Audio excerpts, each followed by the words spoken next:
that? I tell stories. True stories. Unlike the rest of my countrymen, especially the ones in office.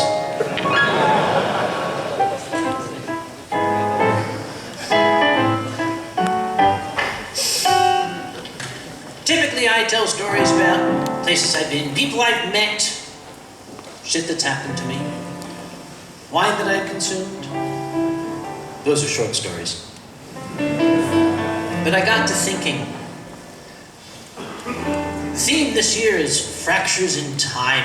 And I've been coming to Eurofurence since the F8. Maybe I should tell stories of the Eurofurence of old.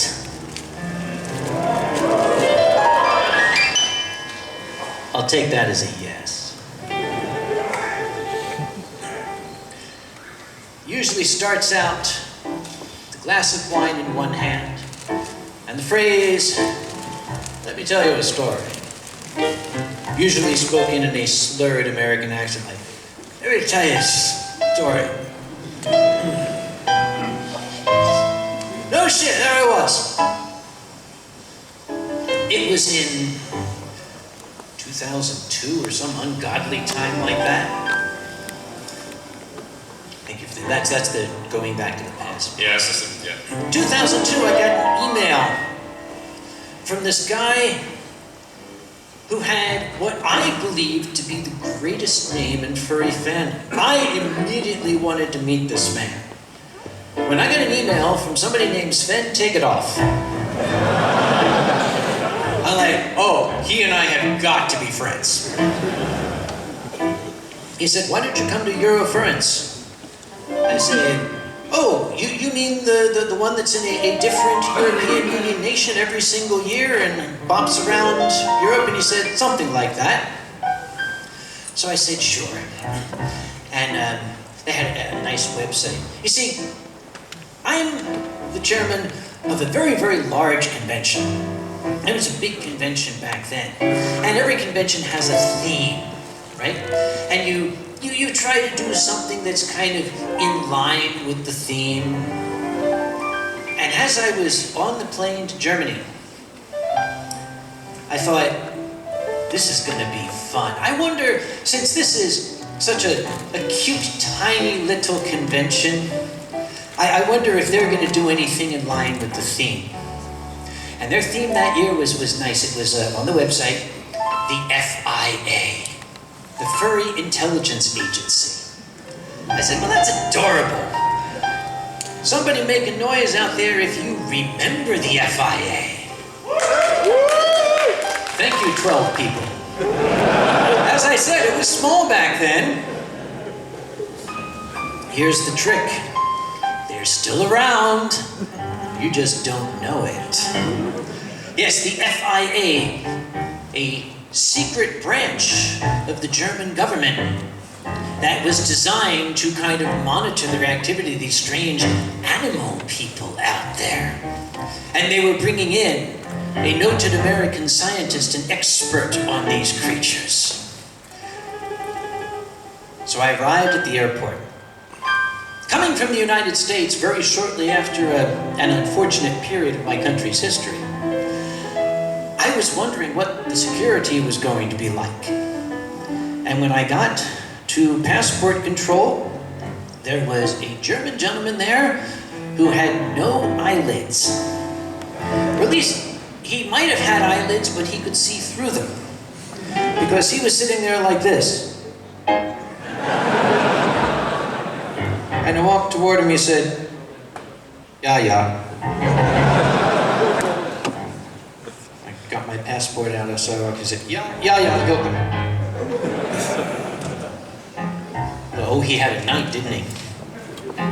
So I stepped out. I always travel in business attire when I fly. It makes people think that I'm important. So I stepped out of the passport. Hi. I'm being herded. I stepped out of the passport control, the old automatic doors, and whoosh, Star Trek doors slide open. There were 3 imposing-looking men in black suits with black sunglasses, black fedoras, and the curly radio things here, and very official-looking government ID.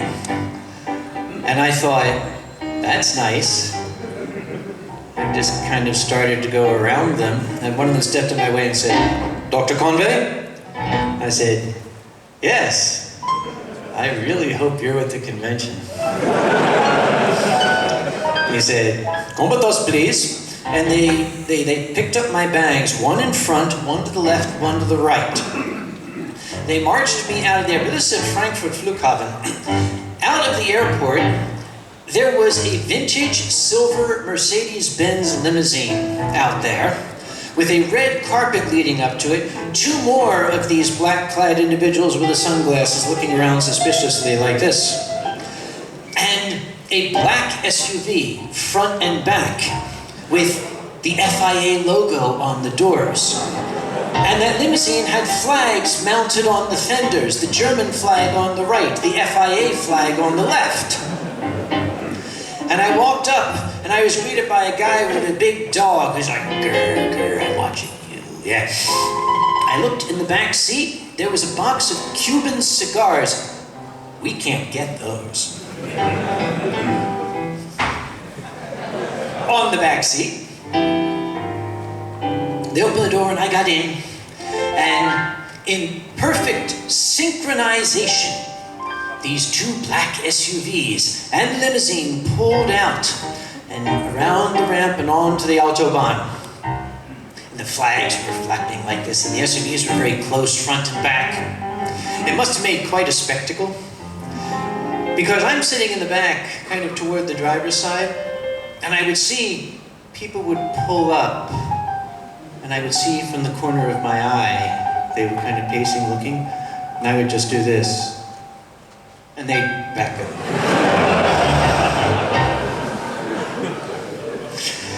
We got off of the Autobahn, immediately onto a road made of dirt. It was this wide. And I suspect they wanted two vehicles to be able to pass. We started driving into the fields and into the forests, far from civilization, and I said, "I really hope these guys are with the convention." In the middle of nowhere, on an unseen, unheard cue, we stopped. And the doors opened on the SUVs and people got out, and the passenger in the front seat got out. And I started to reach for the door handle, and the driver looked in the mirror and said, "Nein!"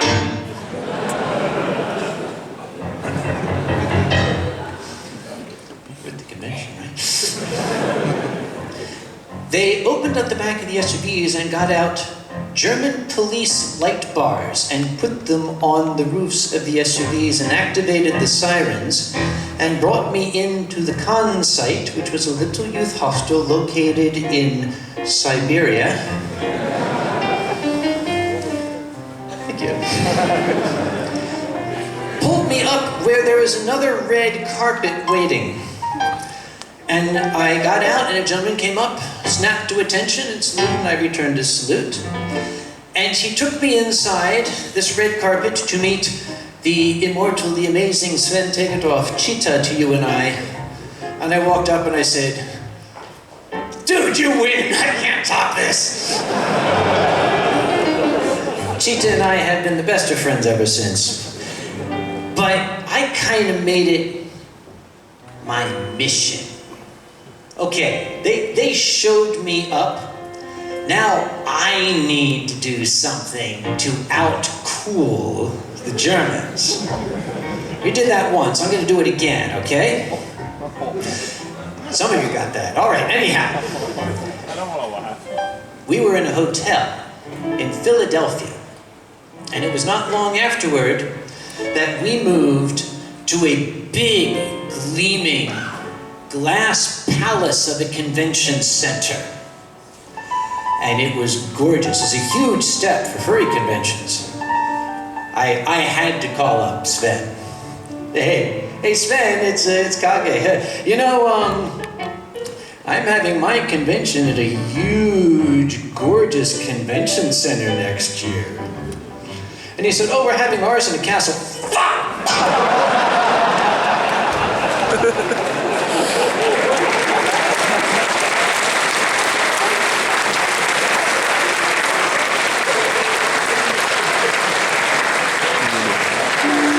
That was the last time I tried to out-cool Eurofurence.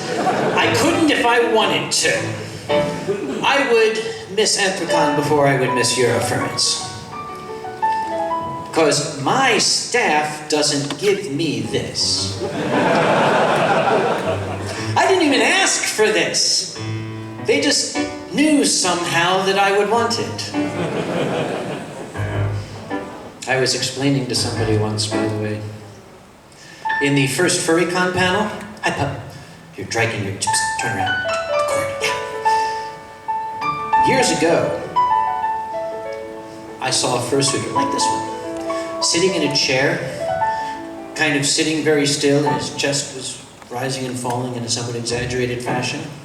And I was worried. I went up and I said, are you okay? And he said, I'm feeling very overheated. I said, can I help you get somewhere? He said, no, I just could use some water. Now, in those days, we didn't have the fursuit lounges. We didn't have the long straws. So I had an idea. I said, I'll go to the bar, and I will get you a piece of ice. And then you can, like, suck on the ice or something. That will cool you down, and you'll have some water. He said, that's a good idea. So I went to the bar, and I went to the fursuiter. I said, okay, open your mouth. Boop. I was very bad at basketball my entire life. I watched the ice cube bounce off of his chin and go down here. And that is how I invented the fursuit dance competition.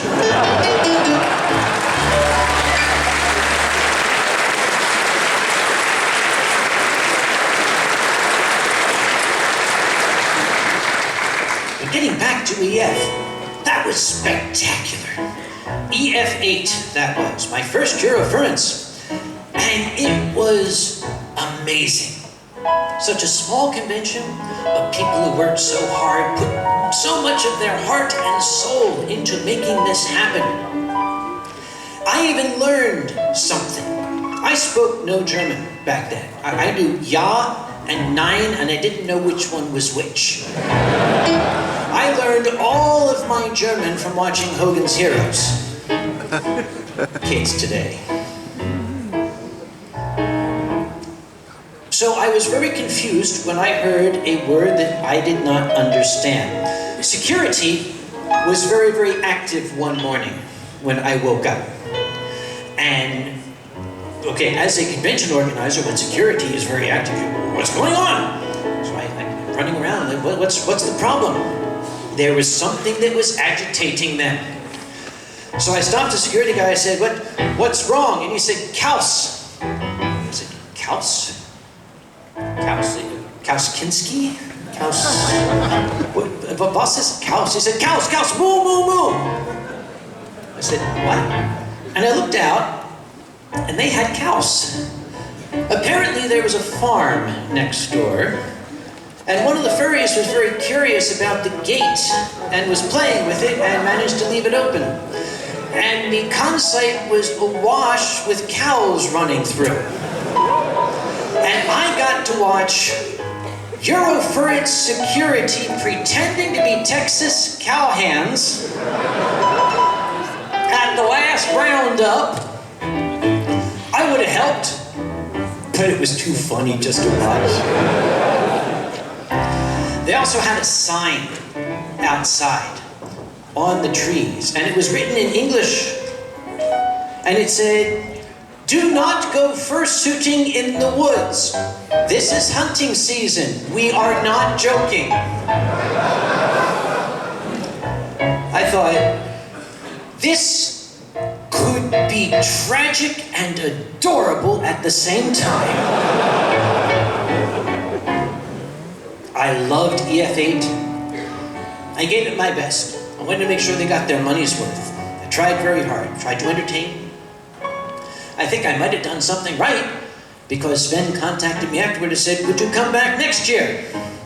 And I said, absolutely, absolutely.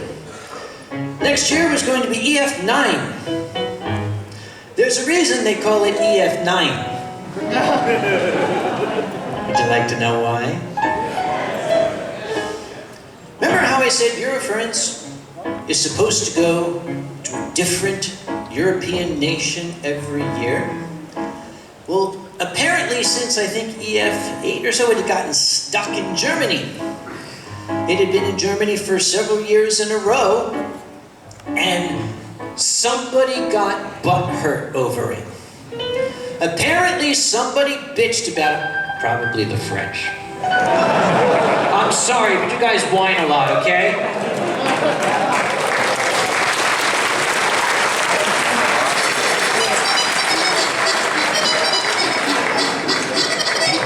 Anybody here from France, by the way?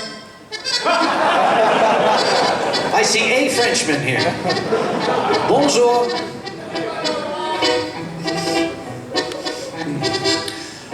Parlez-vous allemand?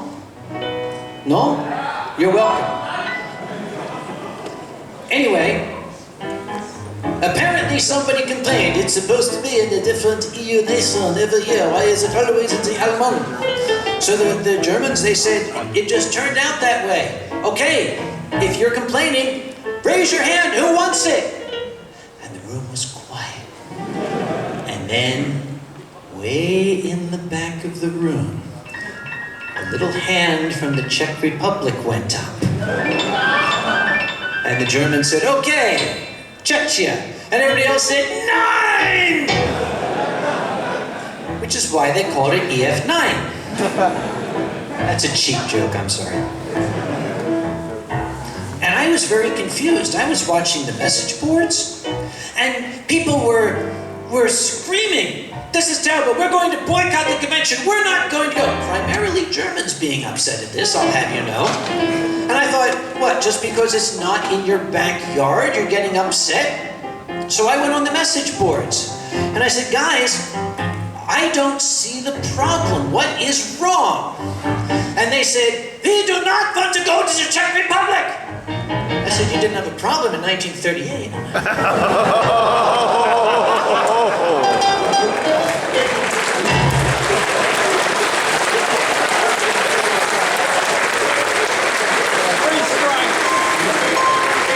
Sorry, buddy. The funny part is that's true. That's exactly what I said. But it shut the argument down. But a lot of people didn't go that year. And I was mystified. Until I got there. First off, I like the Czech Republic. The Czech Furs, they worked their asses off. They did an incredible job with what they had available. The problem was they didn't really have a lot that was available. Like, technology, electricity, stone tools. I was picked up at the airport by a fantastic young fellow who was driving a vintage Skoda. One of those with the engine in the back. And when you open up the back of the trunk, it looks like somebody dropped a grape into a steamer trunk. There's a little engine this big in the middle of this huge empty space. And I said, why is all that empty space? He said, well, in case you need to put a spare engine in. We started off into the mountains. And I watched the speedometer as we went up the hills.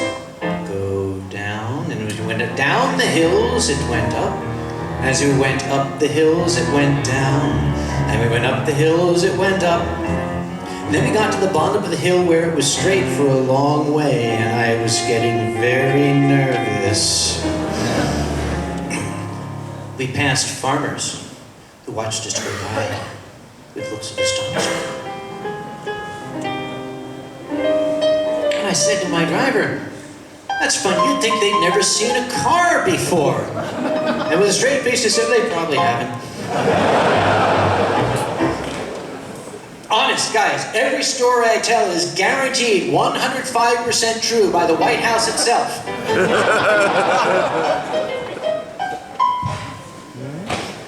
Don't do that. Anyhow, we got to the con site.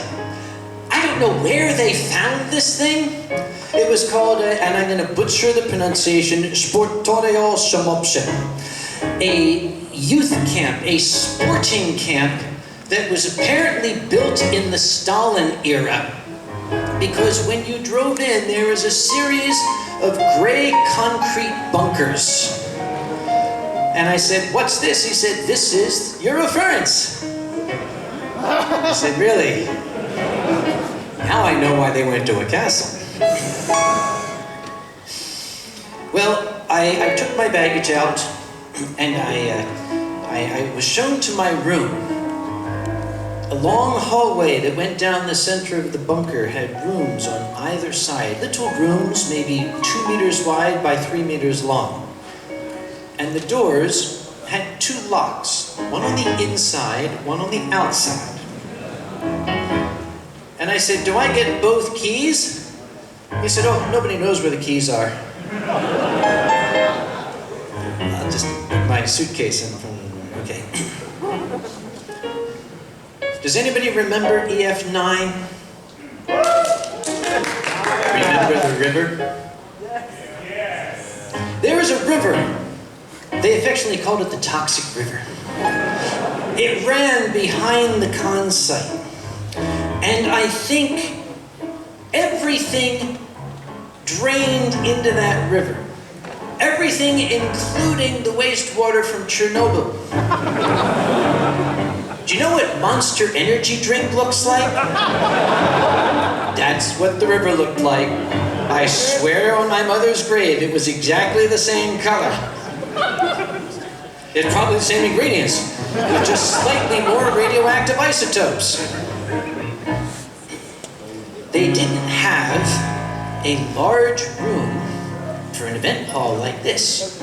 So being inventive, these furries rented a large performance tent that was to be placed on a level piece of ground, which apparently when the tent was put up, nobody could find. So they found a piece of ground that did this. Close enough, okay? They would have all their big events in there. They had a pulpit stage, nice stage like this. They got sound equipment, and they had wireless microphones just like this. And it was very, very soon that some problems began. They were getting ready to start the pulpit show, for example, and they were having trouble with the microphones because the wireless microphone.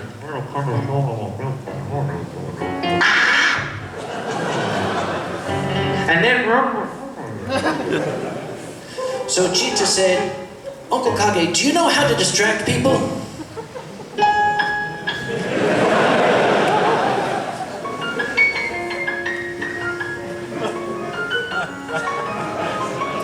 There was one advantage that they had. This portion of Czechoslovakia is very close to a place they used to call, I believe, Moravia, where they make extraordinary white wine. At the time, a bottle of white wine cost 25, I think it was the krona, the local currency, 25, which was approximately 8 cents US. I had 1,500 of these in my pocket. I bought the bar. I still own it.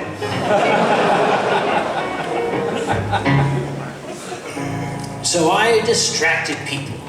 I did what I do. You're seeing it now. Don't look at the sound stage. Don't look at the guys working. Just look at the funky American who's going to throw up on his shoes because he's drinking 8-cent wine. And I was doing that. And behind the pulpit stage, I heard an urgent voice whisper, "Kage, Kage." What? Fairlight was back there. Fairlight's a grand puppeteer, fantastic guy. down. I said, what is it? He said, don't touch the light pole, it's under current. I said, well, of course it's under current, it's a light pole. That's how it works. You can't get electricity. He said, no. And I said, you're serious, aren't you? Apparently, they had hired a Czech electrician to plug in the technology, which is a word I invented.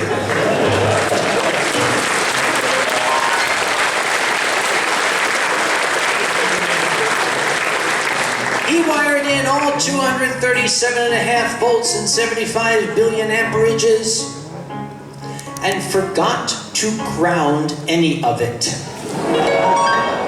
Everything, the tent poles, the light poles, was electrified. Ask Cheetah how this was discovered.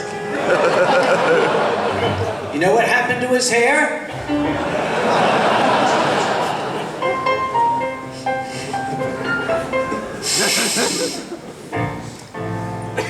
Everything was under current. The entire tent was energized. And that's when the thunderstorm started. They could not get the wireless microphones to work. Cheetah was in despair. And he said to me, we'll have to cancel the performance. I said, no. That is the one rule in show business that is absolutely non-negotiable. The show must go on.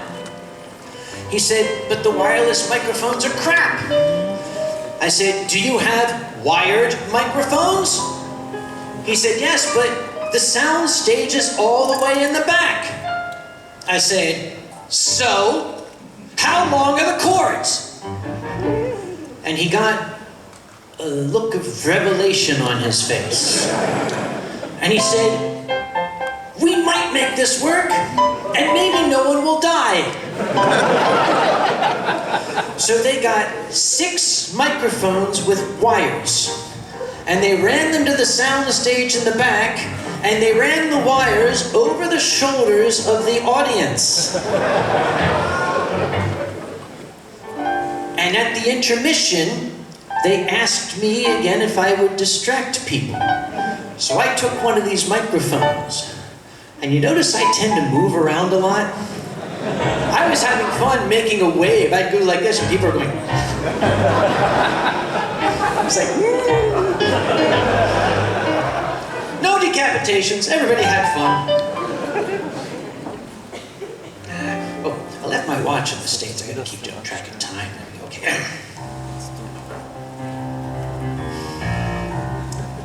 There are rumors that we made it work and that the relief was so intense that Cheetah and I wound up dancing shirtless on stage.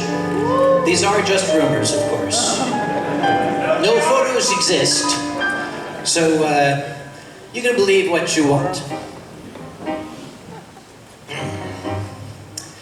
So that was EF9. There were a lot of other things that happened that to this day they haven't told me about, and I'm a colleague. But still, to this day, they refer to EF9 as the disaster. And have you noticed? It's been in Germany ever since. Live and learn, right? Cheetah asked me if I would come back. I said, really? After that? Sure, why the hell not? EF10. I think that was Olpa. Was that correct? Yes. EF10 was in Olpa. Olpa is a magnificent, cute little town. To an American, it doesn't look real. I mean, Olpa is a very, very old area. And we're driving through and I said, oh, no, okay, you're dicking with me. This is a theme park. This is Journeyland, isn't it? Yeah, I see. That's made of cardboard over there, right? Because we don't have anything like that in my country. In my country, something 125 years old is considered old. 300 miles is considered a short distance. Just keep that in mind. I don't remember a lot about Olpa, and there's a reason. For one thing, they managed to find really fantastic German wine, which you might notice I love, in a keg. I think the keg held 10 liters or so. And I was determined not to waste any of it.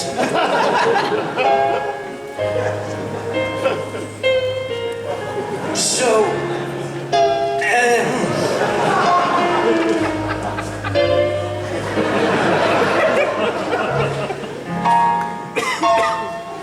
there you are. As the night went on, I'm gonna finish this sucker. There comes a point when you are consuming alcohol that it begins to affect your brain.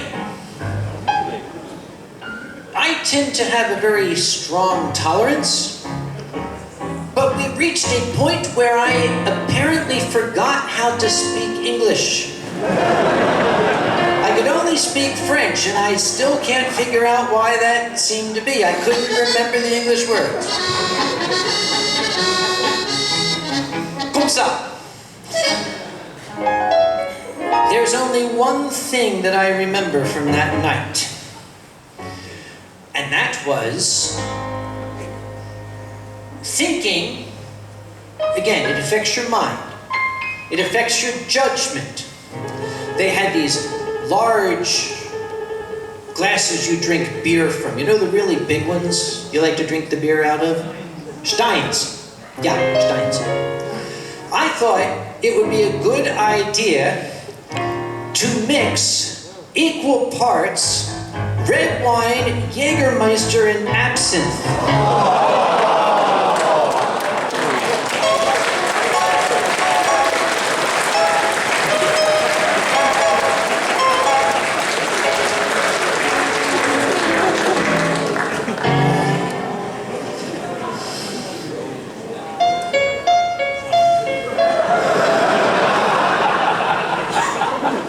When I woke up the next day, I was dead. Rigor mortis, putrefaction, everything. I was already starting to decompose. I woke up. We had bunk beds. I was sharing a room with Gideon. You might know him. He's an old friend of mine, a furry artist, Gideon. He has a very big name in the fandom back where I come from. Some of you are fans, I heard that chuckle. He was in the bottom bunk, I was up on the top bunk. And I woke up, and I sat up, and I was groaning. Oh my God, I have never felt pain like that. I've had headaches before. This was a masterpiece. Gideon woke up concerned and he said, "Are you all right?" I said, "No. I fell out of the bunk last night and I fractured my skull on the floor." And he said, "No, I don't think so." He said, "You didn't move all night. In fact, a few times I had to check and make sure you still had a pulse."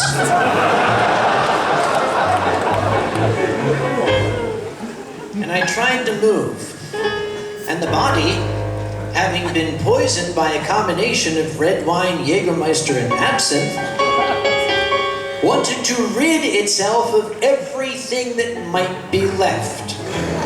It wanted to get rid of the remaining absinthe. It wanted to get rid of the remaining red wine. It wanted to get rid of my pancreas. It wanted to get rid of my spleen. You know how it is when you feel it coming up and you try to gulp it back down?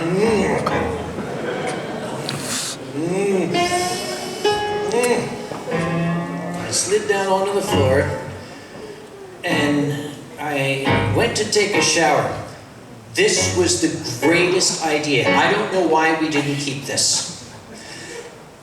When you went into the room, You went through the shower. You guys remember that? You went through the shower to get into the room. You couldn't leave the room without going through the shower. Think about that. So I stumbled into the shower. Fortunately, didn't go through the other door. In my stupor. And when I came out, I started putting on my nice clothes and pulling my lab coat on, and Gideon said, "What are you doing? You should go back to bed." I said, "No. Uncle Kage has a reputation. Must go down and act like everything is good." So I went down to breakfast. You know that walk where you can't lift your heels? And I sat down at breakfast. And I looked at the wonderful fare offered by Germany for breakfast, with 85 different kinds of boiled pig.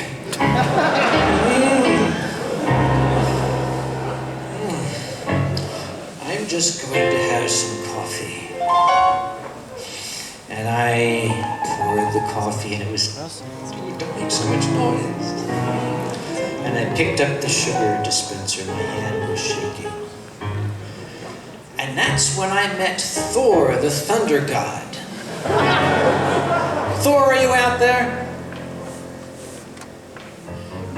He's a wonderful fellow. We've become good friends. But he has the most amazing baritone reverberating voice.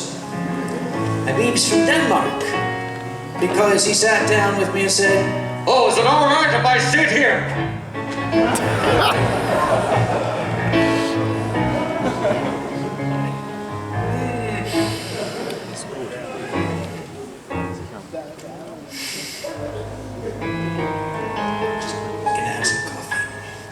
I went to pick up the sugar again, and Thor decided to make conversation.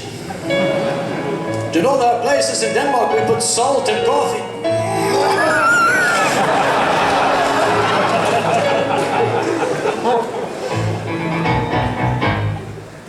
Those are my memories of EF10.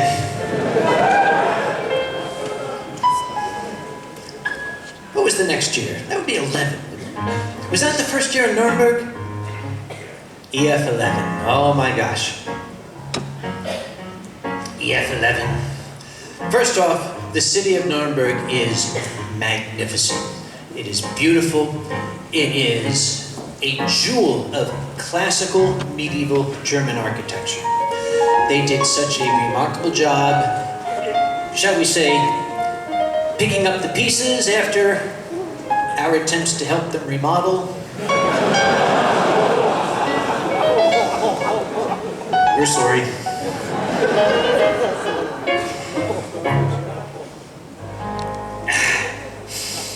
But I loved Nuremberg.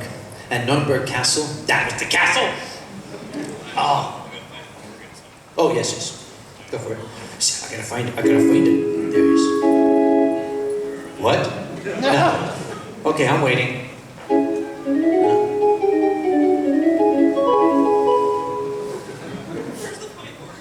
Okay, this is not a 1970s soap opera.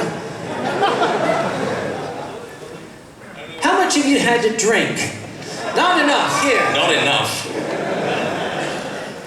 I'll speak slowly. I love Nuremberg Castle, with one tiny exception. Okay, two tiny exceptions. One, apparently they didn't have lifts in the 14th century, which was the last time they remodeled the castle.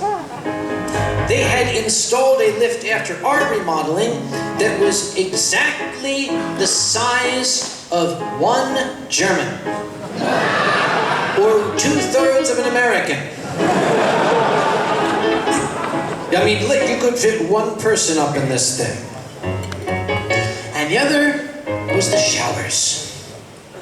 I don't know who thought this was a good idea. I guess it was a water-saving measure.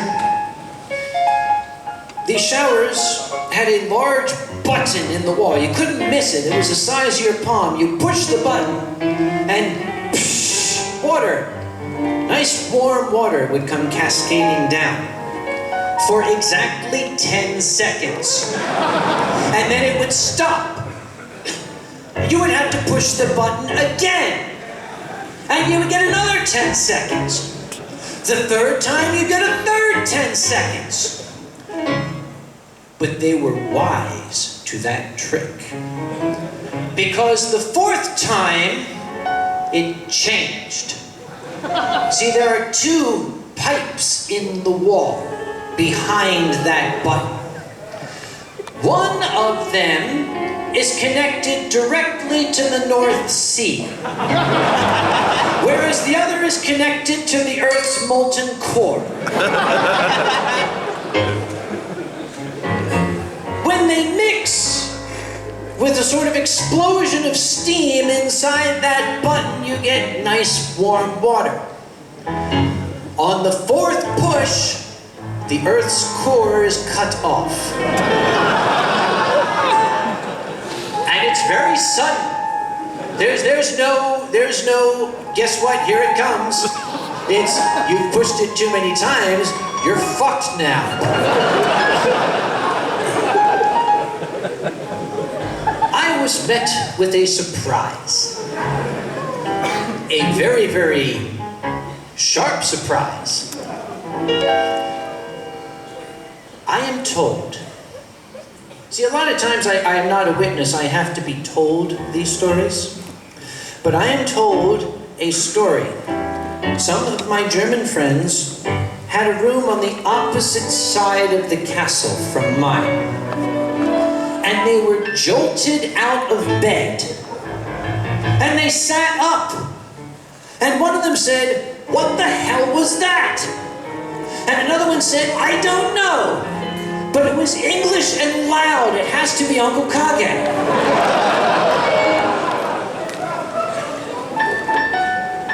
And it was. Something about, let's see, motherfucking goddamn crouch showers. I think that's what I said.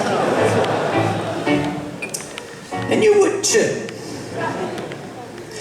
That was 11. EF12. EF12 kind of had special meaning. Because I was in love with Eurofurence by now. My dear and sainted parents were approaching their 50th wedding anniversary. And, okay, this is a special time. We call it the golden anniversary. So I was visiting my parents at their home, and I said, "Okay, your 50th wedding anniversary is coming. You tell me where you'd like to go, I'll send you." I thought they would want to go to old people places. You know, Niagara Falls, Florida, Alaska cruise. No, I said, "Where do you want to go?" And they said, "Eurofurence."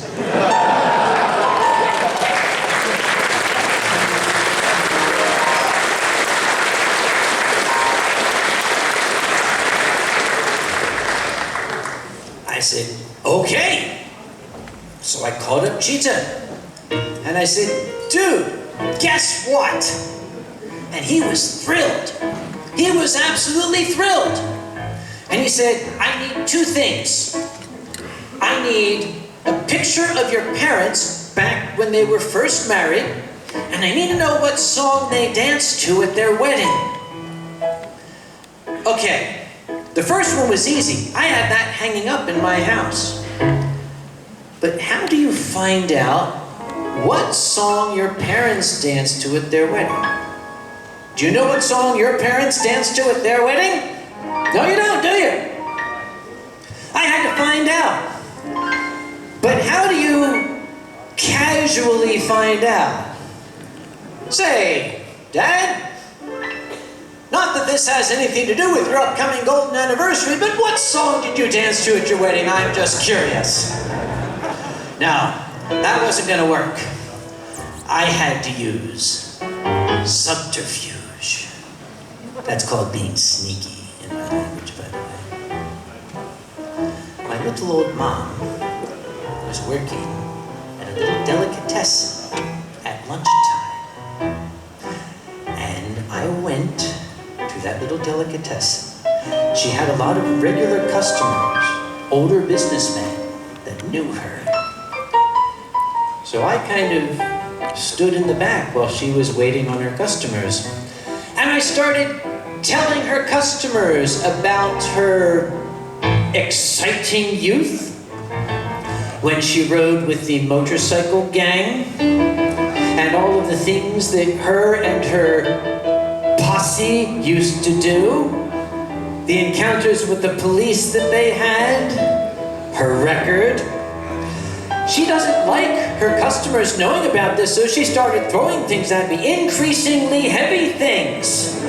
And when she threw the soup pot at me, I ducked and I said, "Oh, don't give me that, lady, for Christ's sake. When you got married, you danced a wild thing." She said, "That's not true. It was red sails in the sunset." I said, "Oh, really?" Red sails.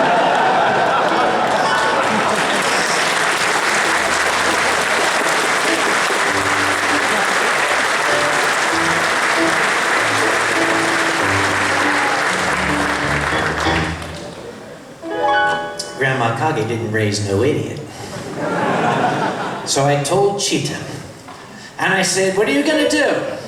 And he said, "Don't worry, we Germans don't do anything halfway." Not gonna go there. So I entreated the furry public. This was before GoFundMe. I said, "Hey, anybody want to chip in? Let's get my parents there in style." With the help of the furry community, both American and European, we were able to get first-class tickets for my parents to fly across the Atlantic. They arrived in Nuremberg. They were as enchanted as I was. Heather Alexander, now Alexander James Adams, was performing that year as the spirit of music. Oh, and she was absolutely memorable, sublime. My parents loved the performance. In a big room, not maybe as big as this, but the same concept, a large room like this. And after it was done, I took them out onto the castle battlements to look out over the beautiful medieval city of Nuremberg at night. And I waited for a high sign. I can't recall, was it either Louis or Ovolf showed up in the door and was like, they needed somebody tall. I said, "Oh, Mom, Dad, Heather wanted to meet you. You liked her music so much, she'd like to meet you." They said, "Oh, okay, let's go back inside." Now I know what it means when you say, Germans don't do anything halfway. In the mere 9 minutes that we were out there, the entire convention, everyone was in on it. They hastily moved all the chairs out of the room. They laid down a dance floor, and they projected that picture of my parents when they were young. And when we got inside, every member of the convention was standing around the dance floor, each one holding a candle. And that's what lit the room. And I ushered my parents out onto the dance floor. And Cheetah introduced them, and then began playing Nat King Cole, Red Sails in the Sunset. You know it? You'll learn it for the next time I tell this story. Imagine Nat King Cole playing the piano with Foxamore. Red Sails in the Sunset, just like they danced to in 1956. My mom's birthday was this past Monday, by the way. She is of a certain age. Gentlemen don't tell.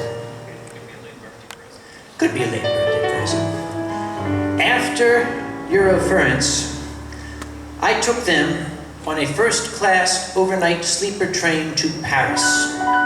And we toured Paris for 3 days. We saw all the Paris sights. It ended, We saw Versailles. We saw the Seine. Had a boat ride on the Seine. The evening ended with dinner in the Eiffel Tower, altitude 95. Dinner in the Eiffel Tower at sunset, overlooking the city of Lights. Paris, that one. 3 days in Paris. A dream vacation for any American, really. Especially, la vie d'amour.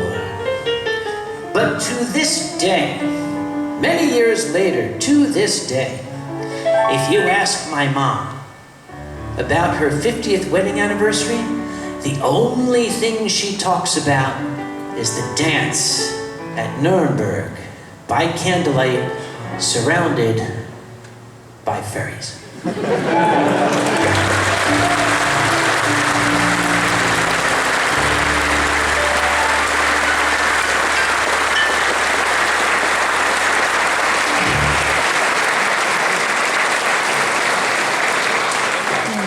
Could go on. What was that, 11, 12? I lost track. I'm having so much trouble remembering. I don't...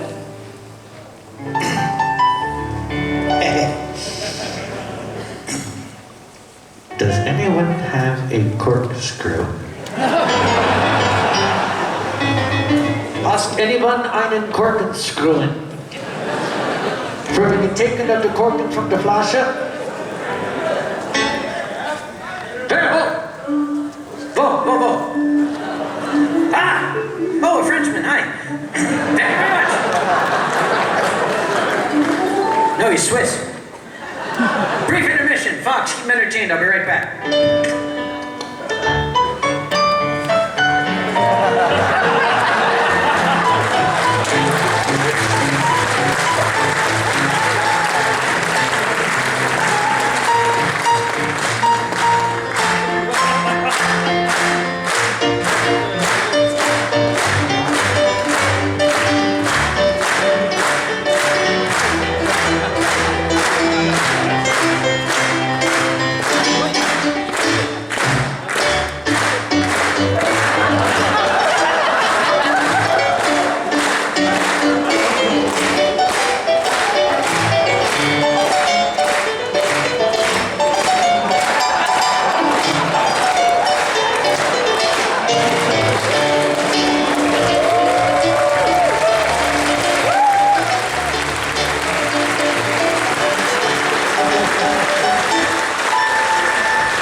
Sorry, where was I?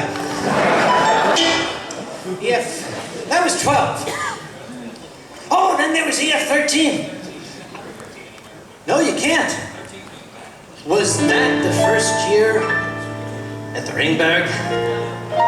Oh my gosh.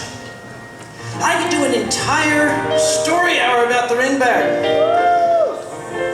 My favorite memory of the Ringberg Hotel was the barman. He is the greatest barman in all of Germany. His name is Andre Opitz. Herr Opitz, when he first met me, I went up to him and I introduced myself the way I typically introduce myself to someone that I meet in Germany. I walked up and said, Guten Tag, ich bin ein dummer Amerikaner und ich spreche kein Deutsch. Which, for those who don't speak German, is, I'm a stupid American and don't speak your language. That is a useful phrase for someone from my country. A little self-deprecating humor goes a long way. Ich bin ein dummer Amerikaner. Ich spreche kein Deutsch. In France, je suis la barbare américaine, je ne parle pas français. In the Czech Republic, je suis bulby American, and nevím česky. In Japan, watashi wa yappari gaijin desu yo, zenzen wakaremasen. In Australia, omiai, fuck it.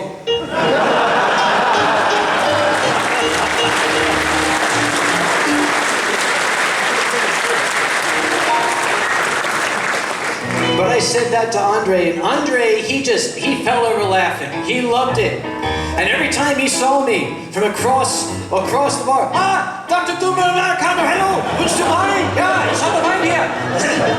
I became Dr. Duma Americano. I was going to put that on my badge, Dr. Duma Americano. Andre was fantastic because, let's face it, nobody here becomes a furry. You are a furry, and then you only at some point discover that there's a word for it. Andre discovered it. When we came in, he was like, my people! He took to us right away. He decided he was an otter. And Andre's head, he doesn't have any of this stuff. He called himself the hairless master of alcohol. And that was his persona, was an otter bartender. He even made up little, I can't recall who the artist was, drew his persona, holding the barman's dispenser. And he had these reproduced in a small postage stamp size and had them laminated so they're liquid proof. And he would put one at the bottom of every drink. So when you finished your drink, there would be his card. Andre, the hairless master of alcohol. So he was the hairless master of alcohol, and I was Der Duma Amerikaner. Do you know I used to have a fursuit? Have you ever seen pictures of Chester Ringtail? That slinky, sexy boy toy character that goes back to the early days of furry fandom. Terry Smith created the character. There was a fursuit of it. Guess who wore that fursuit? Chester. I was a little bit better built then. I was able to fill the Chester suit much more nicely than I would today. Chester was very, very popular with many people. And Chester came out of the lift, and he was, ringtail cat slinking across the lobby with that little sway of his. And Andre saw him, and there were immediately little hearts popping in his eyes. And Andre ran up and he gave Chester a big hug.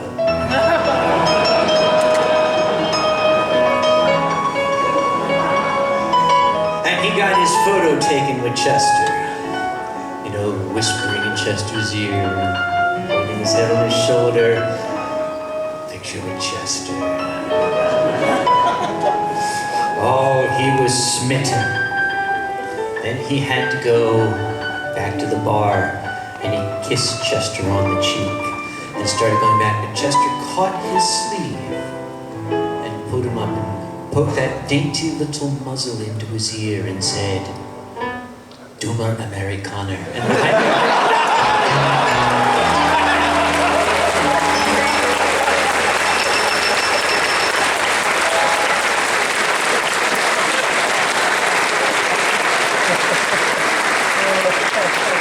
For those of you who remember the amazing man, and for those of you who would like to meet him, Andre is coming to visit Eurofurence on Saturday.